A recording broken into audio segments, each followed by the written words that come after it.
Assalamualaikum warahmatullahi wabarakatuh. Selamat datang dan selamat menikmati novel kesayangan Anda. Sebelum kita ke jalan ceritanya, jangan lupa di like, subscribe, dan komen ya bosku.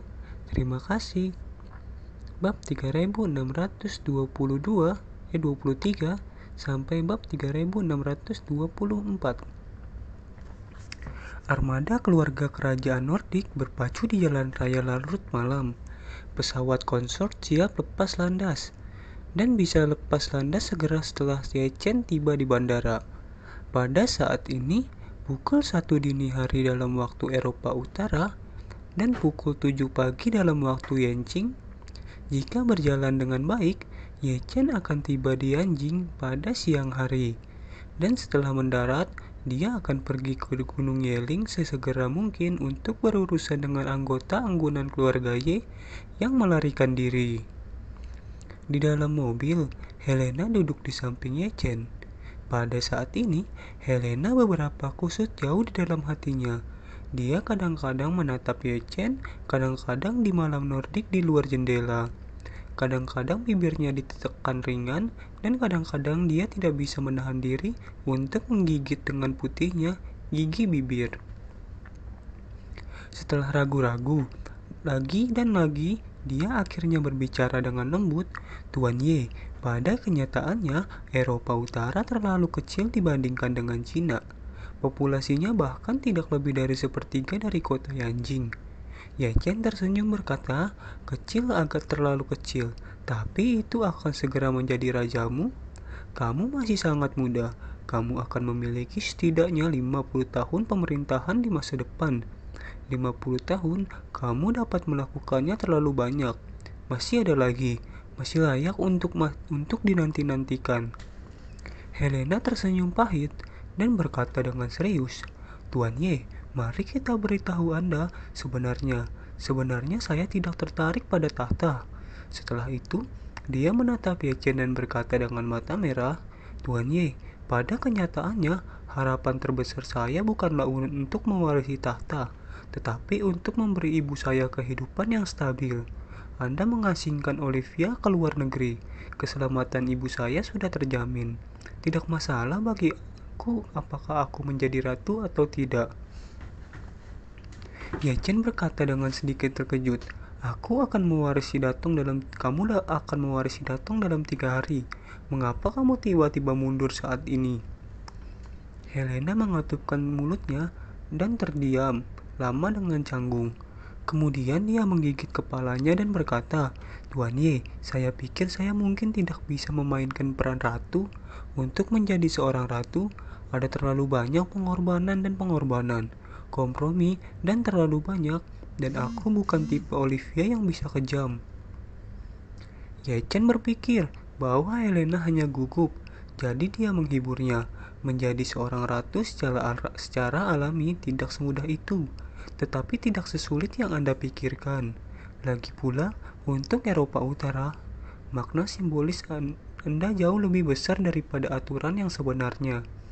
Dan tidak demikian, Anda perlu membuat lebih banyak keputusan. Bahkan jika Anda tidak melakukannya dengan baik, itu tidak akan mempengaruhi perkembangan sebenarnya dari Eropa Utara. Jadi, Anda hanya perlu menjaga cinta rakyat untuk Anda, dan ratu telah lulus. Helena berbisik, sebenarnya saya pikir, karena nenek patuh kepada Anda dapat membiarkan dia menjadi ratu selama beberapa tahun lagi. Jika ini masalahnya, saya juga bisa lebih banyak waktu persiapan. Yechen memandangnya dan berkata, Helena, jika Anda ingin benar-benar memiliki hidup Anda sendiri, saat ini adalah kesempatan yang harus Anda ambil.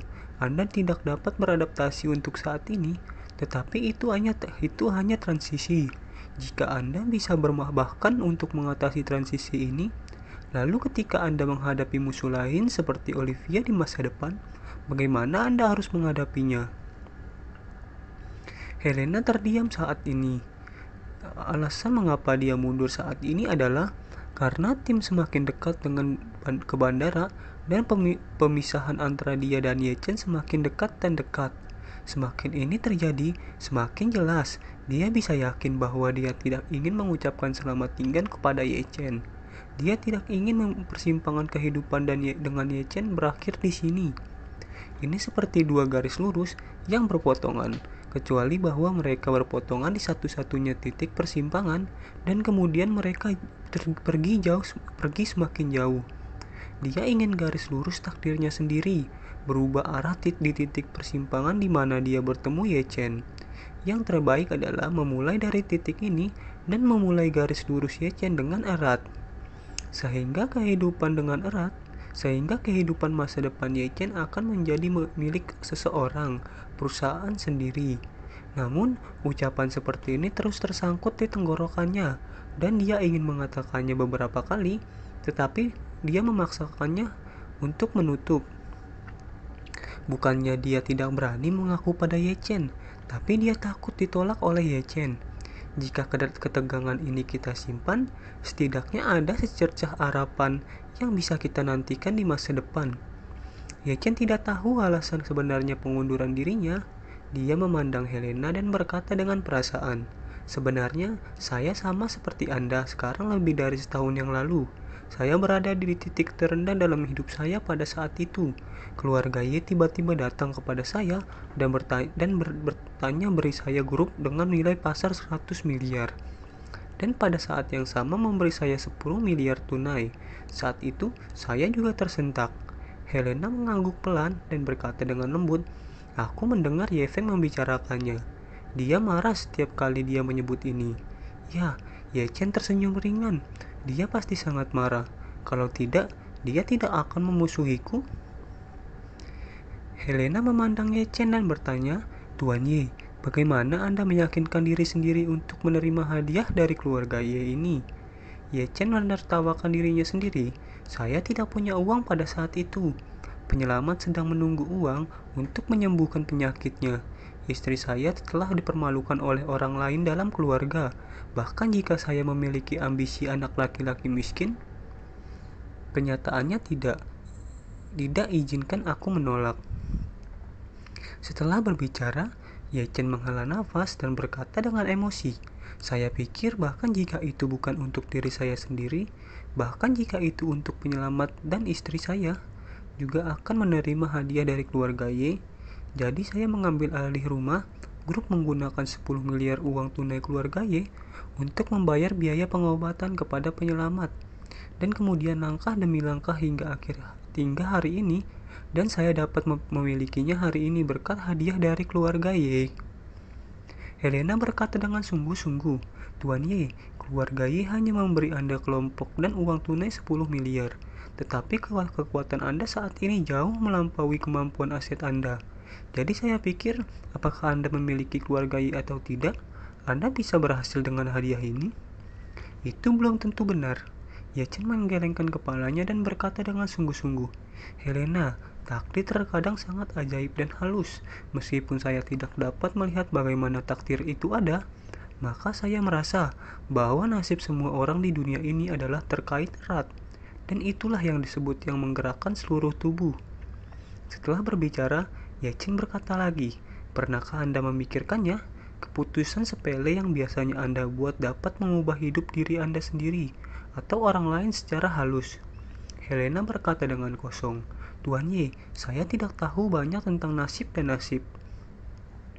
Ye Chen berkata dengan tenang, jika Anda melihat seseorang menyeberang jalan dan ditabrak dan dibunuh oleh taksi, Anda dapat mencoba mendorong lintasan hidup orang yang tertabrak sampai mati, dan pengemudi yang menyebabkan kecelakaan itu ke depan selama 10 detik, 10 menit, 10 jam, atau 10 hari." Helena bertanya dengan bingung, "Tuan Ye, apa artinya mendorong lintasan kehidupan ke depan?"